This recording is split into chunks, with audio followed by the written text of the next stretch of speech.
បានហើយតាំងពីតូចក្រៅពីម៉ែខ្ញុំឯងជាអ្នកដំបងដែលព្រមទាត់សៃជាមួយខ្ញុំអញ្ចឹងហើយខ្ញុំជ្រាបជ្រៅសើទៅ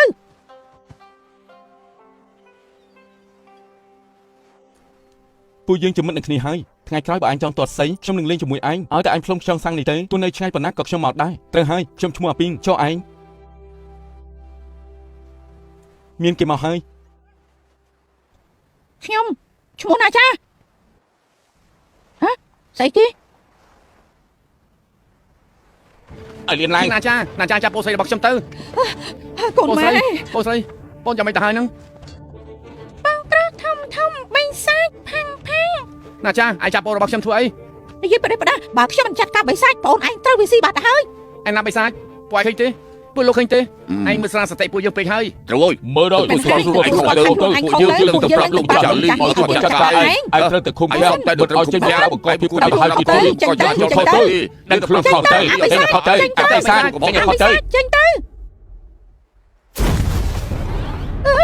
ឯងនិយាយម្ដងទៀតទៅអើយអាចឈើ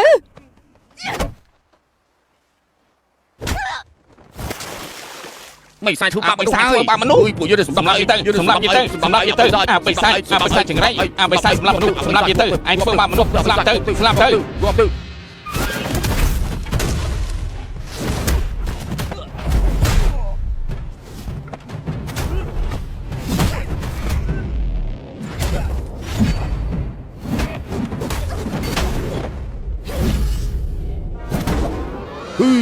គ្រូនៅទីនេះ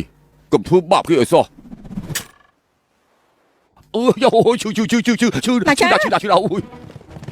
អូយលោកម្ចាស់លីដាចាដល់ផ្ទះរបស់អ្នកស្រុកចាប់ជំរិនក្មេងធ្វើបាបអ្នកស្រុកសូមផ្ដល់យុត្តិធម៌ឲ្យពួកខ្ញុំទាំងអស់គ្នាផងផ្ដេសពួកឯងនិយាយសោះតែក៏ហក់ទាំងអស់ដាចាកូនកូន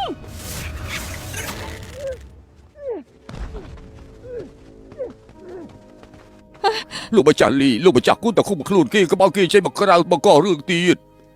ឃុំខ្លួនគេទៅឃុំរហូតដល់គេស្លាប់មិនឃុំវាទៅឃុំវាទៅមកចេញមកក្រៅធ្វើបាបគេឯងឃុំវាទៅទៀតលោកម្ចាស់ឃុំគេទៅ